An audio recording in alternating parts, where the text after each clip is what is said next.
Welcome to Pinball Mayhem. My name's Jeremy Agema, and today's video is going to be all about flipper bushings. Now, I consider myself to be kind of a thrifty person. Of course, don't ask my friends because they'll probably say who knows what they'll say. But I don't necessarily buy complete flipper kits because most of the parts, I should say it depends on the situation, but a lot of times you can reuse certain parts. One of those parts that I don't like to ever reuse is flipper bushings. I buy these in bulk when I'm going through a machine. Obviously this machine here, straight flush only uses 2, but I'll buy if there's a discount on multiple things, I'll buy like 10 or 5 or something like that, or 6, whatever.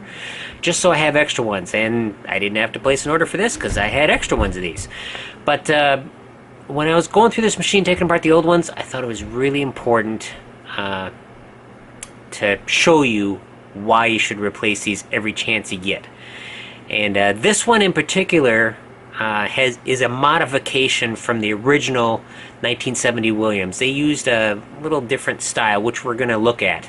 But yeah, it's pretty cool stuff. Let's move the camera and we'll get onto it. Here is the original flipper bushing from this side. I pulled it out.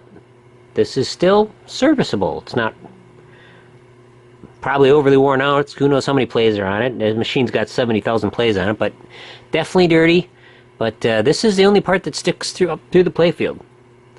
And yeah, it's designed this lasted quite a while. Got some reinforcement ribs. Here is the replacement part, and the base here is much thicker and doesn't have as big a ribs here because it doesn't need them, because the whole unit is just substantial. So this is well worth replacing every single time, especially on these older machines. But what's really interesting, what I really wanted to show you, was when I pulled the screws out of that one over there. I was really surprised because it looked just fine beforehand. But when I took it out, turns out it's broken in 3 parts. This is absolutely crazy. There's one piece, there's another piece. There's another piece. Now, if I were to leave this in, the flipper would still work, but eventually this would break more, and you'd end up with a big scrape on the playfield where the flipper was dragging it. So, that's pretty much what we got today for this video. There's just 3 screws that hold these guys in. These are not very expensive, well worth replacing.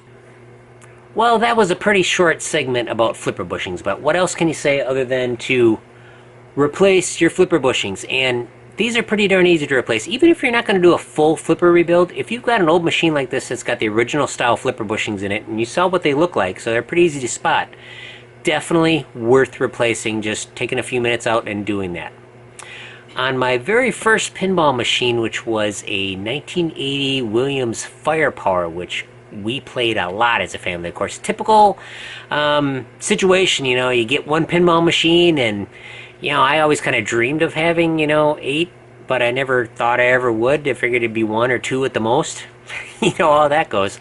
But that was kind of a thing where I really enjoyed rebuilding everything, and one of the things I did was flippers and flipper bushings and all that stuff. But yeah, I hope you enjoyed today's video, and please check out the rest of our videos. We've got a lot of playlists. I do live streams almost every week, and just a lot of fun, a lot of stuff going on, a lot of different stuff on the channel. So thank you very much for watching.